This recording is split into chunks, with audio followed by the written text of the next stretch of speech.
사도행전 2장 42절에서 47절입니다.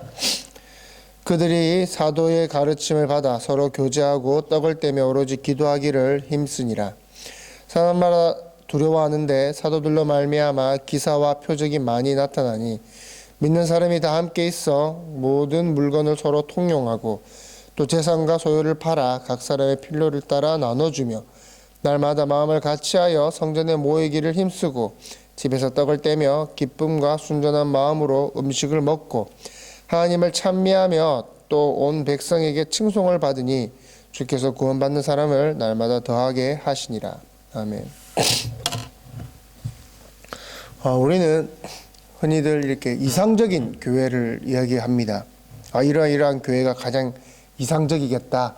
이러이러한 교회였으면 정말 좋겠다라고 우리는 얘기를 합니다. 근데 무엇보다도 이상적인 교회의 가장 대표적이다라고 할 수 있는 것은 초대교회의 삶일 것입니다.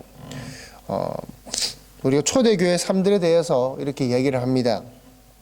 어쩌면 이 초대교회에서의 삶은 물질 만능주의에 오늘날 사회에서는 거의 전혀 불가능한 그러한 일들일 수도 있을 것입니다. 그러나 어쨌든 그들의 삶이 너무나도 아름다웠기에 우리는 그 삶을 꿈꾸고는 합니다. 초대교회 삶이 어떠했는지를 함께 잠깐 나누어 보도록 하겠습니다.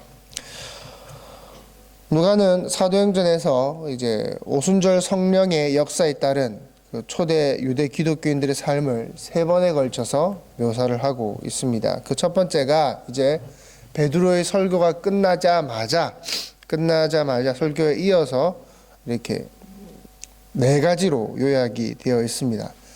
초대교회 삶은 가장 첫 번째로 사도들의 가르침이 있었다라는 것입니다.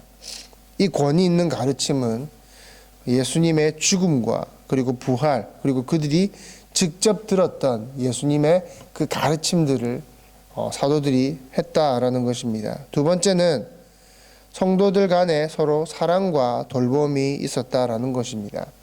단순히 위로의 말을 전하고 아이고 힘들었지, 아이고 사랑해, 힘내세요, 승리합시다 이런 단순히 말과 하는 그런 것들을 넘어서 위로를 전한 것을 넘어 일상에서 정말 그 먹는 음식들과 필요한 물건들을 서로 나누는 정말 내 가진 것들을 팔아 나눠주는 그런 실천적인 교제가 있었다라는 것입니다.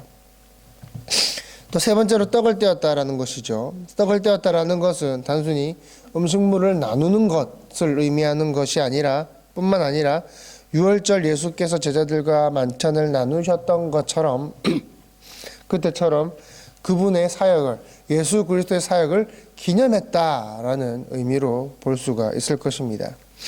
네 번째로 이들은 기도하는 공동체였다라는 것입니다. 초대 성도들은 특히 그 어느 때보다 기도하던 자들이었던 것입니다. 성령의 인도하심으로 말미암아 초대교회 성도들은 자기 스스로를 부인하며 자기 가진 것들을 내려놓고 자기 소유, 나의 것이라는 것을 부인하고 내려놓으며 자기의 것을 내려놓는 그러한 삶을 살아왔습니다. 그 공동체의 삶이 얼마나 아름다운 것인가를 지금 그 말씀을 읽고 있는 우리에게 보여주고 있는 것이죠. 사도행전에 이렇게 초대교회의 삶이 기록되어 있는 이유가 무엇일까요?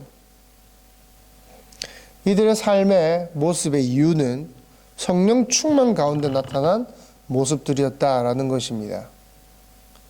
다시 말해 이러한 아름다운 성도들, 이 아름다운 성도들의 그 삶, 그 교제를 통해서 천국을 맛보는데 그 의미가 있다라는 것이죠.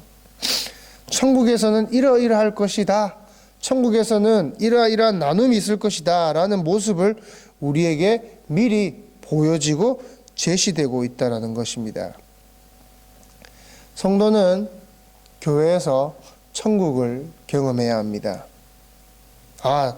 내가 천국에 올라가면 천국의 삶이 이러이러하겠구나를 교회 공동체를 통해서 우리는 맛보아야 한다는 것이죠. 그러나 때로는 우리가 교회라는 장소가 서로 싸우고 때로는 헐뜯으며 지옥과 같은 장소로 변하는 것을 우리는 봅니다. 그때 사람들은 이렇게 생각합니다. 아, 교회나 세상이나 다를 게 없구나, 똑같구나. 그렇게 하면서 교회를 떠나게 되는 것이죠. 우리는 교회가 천국 같은 곳이 되기 위해서 노력해야 합니다. 이곳에서 분명히 실수는 있을 것입니다. 아무리 노력해도 부족함은 여전히 있을 것입니다. 우리는 육신을 입고 살아가기 때문에 우리가 완벽할 수는 없습니다. 그러나 온 공동체가 교회를 통하여 천국을 맛보아야만 한다라는 것입니다. 천국의 삶을 간접적으로 경험할 수 있어야 한다라는 것입니다. 우리는 끊임없이 서로를 돌보고 서로를 사랑해야 할 것입니다. 우리의 부족함을 인정하고 우리의 것들을 나누고 우리의 것들을 내려놓는 그러한 삶을 우리는 교회를 통해 우리는 살아야 할 것입니다. 교회를 통하여 천국을 맛보는 여러분들 되시기를 바랍니다. 기도하겠습니다.